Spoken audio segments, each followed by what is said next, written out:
82 1682 crime నంబర్తోనే ఒక case register కావడం జరిగింది.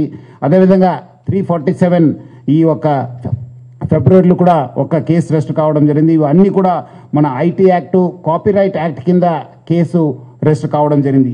సో దీంట్లో మనం అంతమంది కూడా ఇద్దరిని మనం అరెస్ట్ చేయడం జరిగింది. దుద్దేల శివరాజు, సుసర్ల ప్రశాంత్ మనము అరెస్ట్ చేసి అప్పుడు కూడా మనము చాలా విషయపైన ఇది నష్టం చేసే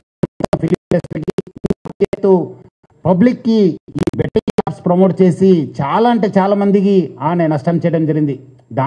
దానివల్ల చాలామంది చనిపోవడం జరిగింది, చాలామంది సూసైడ్ చేసుకున్నారు. చాలా కూడా ఈరోజు ఆమె ఈ యొక్క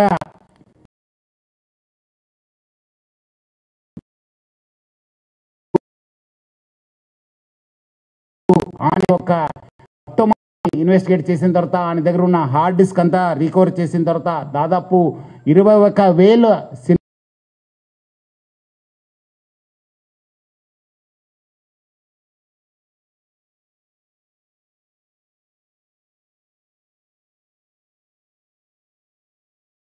మొత్తము పాత ఫిలిమ్స్ అయిన గాడ్ ఫిలిం 1972లో ప్రొడ్యూస్ అయిన ఆ మూవీ నుంచి మొన్న వచ్చిన ఓజీ మూవీ దాకా కూడా ఆయన దగ్గర ఈ ఒక్క హార్డ్ డిస్క్ లో ఉండడం మనం చూశాను. మొత్తం బాలీవుడ్ అందరు కూడా ఈయన చాలా మూవీస్ ఆయన దగ్గర ఉంది. అదేవిధంగా దాకా ఒక 20 crores సంపాదన చేశారని చెప్పి ఆయన వెల్లడించారు. మనం దాంట్లో 3 కోట్ల రూపాయలు మనము సీజ్ చేయడం జరిగింది. అది ఇంకా మనం ఆయన ఫైనాన్షియల్ డీటెయిల్స్, ఆయన మనీ లాండరింగ్ ప్లస్ ఏం చేశారు, ఎక్కడెక్కడ చేశారు, ఈ ర్యాకెట్లో మొత్తం ఏముందని తెలుసుకోవడానికి ఆయన పోలీస్ కస్టడీ కూడా మనం అడగడం జరిగింది. అది వచ్చిన తర్వాత కూడా ఇంకా మనము ఆయన దగ్గర ఉన్న విషయపైన మనం రాపట్టుకోవడానికి మా వంతు కృషి చేయడం జరుగుతుంది. మొత్తం ఈ కేసెస్ పైన కూడా, ఎందుకంటే ఇది ఇంటర్నేషనల్ లింక్స్ ఉంది, ఇంటర్నేషనల్ నుంచి అక్కడ వేరే దగ్గర నుంచి కూడా ఆయన ఆపరేట్ చేయడం జరుగుతుంది. సో ఆయన దగ్గర నుంచి కూడా మనము ఇన్ఫర్మేషన్ రాపట్టుకోవాలి. అందుకు మనము సిబిఐ మళ్ళీ ఎన్ఫోర్స్మెంట్ డైరెక్టర్ అధికారులను కూడా మనము అప్రమత్తం చేయడం జరుగుతుంది. అక్కడ కూడా మనం సేకరించిన ఇన్ఫర్మేషన్ కూడా వాళ్ళకి ఇచ్చేసి వాళ్ళు కూడా ఈ మొత్తం ఈ ఒక్క లింక్స్ ఏమున్నాయని తెలుసుకోవడానికి కూడా మా వంతు కృషి చేయడం జరుగుతుంది. మొత్తం ఆయన దగ్గర ఇప్పుడున్న డాటా దాదాపు 50 లక్షల మంది సబ్స్క్రైబర్స్ డాటా ఆయన దగ్గర ఉంది. అంతే మీకు తెలిసి ఉంటుంది. Data is powerful. ఈ ఒక్క ఆధునిక యుగంలో, మోడర్న్ టెక్నాలజీలో డాటా ఈజ్ పవర్ఫుల్. ఎవరి దగ్గర డాటా ఉంటుంది వాళ్ళు చాలా పవర్ఫుల్ ఉంటారు. ఆ డాటా ఆయన కలెక్ట్ చేయడంతో ఆయన అన్నీ కూడా సైబర్ క్రైమ్స్కి లేదంటే ఏదో ఒక క్రైమ్కి అది గురి అయ్యే అవకాశం ఎక్కువ ఉంది. ఎందుకంటే piracy it self is illegal. ఎందుకంటే పైరసీ అనేది ఇల్లీగల్. ఎవరు కూడా ఈ పైరసీ మూవీస్ ప్రమోట్ చేయడం కానీ చూడడం కానీ కూడా ఇల్లీగల్. సో చాలామంది ఏదో రకరకాలు అనుకుంటారు, ఏదో మనం చూస్తున్నాను కాదని చెప్పి. బట్ లేదు, వెనక ఒక పెద్ద ర్యాకెట్ ఉందని చెప్పి ప్రజలందరూ కూడా అర్థం చేసుకోవాలి. ఈ అన్నీ కూడా మీ డాటా అంతా డార్క్ వెబ్లో లేదంటే ఏదో ఒక వెబ్లో మీకు అవైలబుల్ ఉంటున్నావు. అది సైబర్ క్రిమినల్స్ వాళ్ళు వాడుకోవచ్చు, లేదంటే ఎకనామిక్ ఆఫెండర్స్ యూజ్ చేసుకోవచ్చు, లేదంటే వేరే క్రిమినల్స్ కూడా మీకు ట్రాప్ చేసే అవకాశం ఉందని చెప్పి ప్రజలందరూ కూడా అర్థం చేసుకోవాలి. మనం కూడా దీనికి ఈ డాటా ఎవరెవరు వాడారు, ఏం చేశారు, దానిపైన కూడా మనము లోతుగా మనము ఎంక్వైరీ చేయడం జరుగుతుంది, ఇన్వెస్టిగేషన్ చేయడం జరుగుతుంది. అదేవిధంగా ఈ ఒక్క పైరసీ వల్ల ఆయన ఎవరెవరి మూవీ చేస్తున్నారు వాళ్ళకందరూ కూడా మాల్వేర్ పంపించి వాళ్ళ డాటాను కూడా ఆయన గ్యాదర్ చేయడానికి ప్రయత్నం చేస్తున్నారు. ఎందుకంటే ఆయన బాగా తెలివి ఉన్న వాళ్ళు, చాలా ఒక మాస్టర్ మైండ్ ఉండడంతో డాటా ఎట్లా యూజ్ చేసుకోవాలని పైన ఆయనకు చాలా విషయం తెలుసు. అందుకు ఆయన ఈ ఒక్క ఈ ప్రమోట్ చేస్తూ వాళ్ళంతా ఇండివిజువల్ డాటా కూడా కలెక్ట్ చేయడం జరుగుతుంది. ఈ మధ్యలో వచ్చిన ఓజీ కావచ్చు, కాంతారా చాప్టర్ 1 కావచ్చు, డ్యూడ్ కావచ్చు, మిరాయి కూడా ఆ ఒక్క ఫిలిమ్స్ కూడా ఆయన దగ్గర మనం హార్డ్ డిస్క్లో చూడడం జరుగుతుంది. సో ఆయన ఏ మూవీ మార్నింగ్ రిలీజ్ అయిందంటే by evening that movie use to be in his వెబ్సైట్లో పెట్టేసి ప్రజలందరూ కూడా ఆకట్టుకునే వాళ్ళు. ఈయన నేటివ్ ఆఫ్ విశాఖపట్నం, ఎండి రవి అనేవాడు native of Visakhapatnam. BSc computers చేశారు, తర్వాత వేరే కోర్సెస్ చేసి మనము ఆయన ఫస్ట్ నుంచే ఒక మాస్టర్ మైండ్. మీరు చూస్తుంటే ఆయన ఫస్ట్ నుంచి ఆయన ఉన్న పేరు అంతా అలియాస్ అని పెట్టుకొని అంతా ఇప్పుడు ఆయన అక్కడ మహారాష్ట్రలో డ్రైవింగ్ లైసెన్స్ తీసుకున్నారు. ప్రహ్లాద్ కుమార్ వెల్లెల్లా అని చెప్పి ఆ పేరుతోనే ఆయన ఎస్ టేకన్ డ్రైవింగ్ లైసెన్సు. అదేవిధంగా పాన్ కార్డు కూడా అదే పేరుతోని తీసుకోవడం జరిగింది. ప్రహ్లాద్ కుమార్ వెల్లెల్లా సన్ ఆఫ్ నరసింహ వెల్లెల్లా అని చెప్పి కూడా ఆయన ఈ ఒక లైసెన్సెస్ పాన్ కార్డ్స్ కూడా తీసుకోవడం జరిగింది. ఇక్కడ కూడా మన దగ్గర కూడా సేమ్ మన ఆంధ్రప్రదేశ్ ట్రాన్స్పోర్ట్ డిపార్ట్మెంట్ నుంచి కూడా లైసెన్స్ తీసుకోవడం జరిగింది.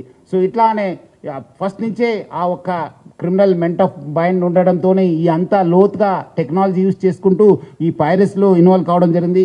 ఎప్పుడు పోలీస్ అనే వెంబడబడినారు, ఎప్పుడు ఫిలిం ఇండస్ట్రీ అప్రమత్త అయింది. ఆయన ఉన్న మన ఇండియన్ సిటిజన్షిప్ కూడా మనము ఆయన గివప్ చేసి ఆయన ఇప్పుడు ఈ Saint Kitts and Nevis country ఒక సిటిజన్షిప్ కూడా తీసుకున్నారని. Saint Kitts and Nevis country Caribbean ఐలాండ్స్లో ఉన్న ఈ ఒక కంట్రీని ఆయన తీసుకున్నారు.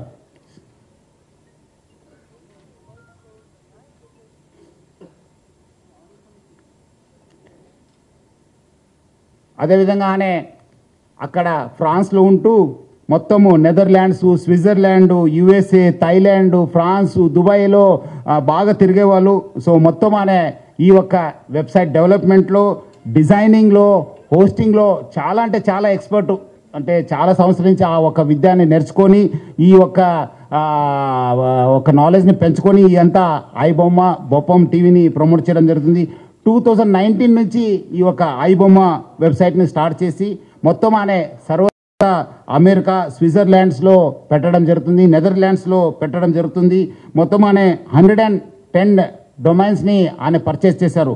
పోర్క్బన్ కంపెనీ అని చెప్పి దాని ద్వారా ఆయన 110 డొమైన్స్ని పర్చేస్ చేయడం జరుగుతుంది.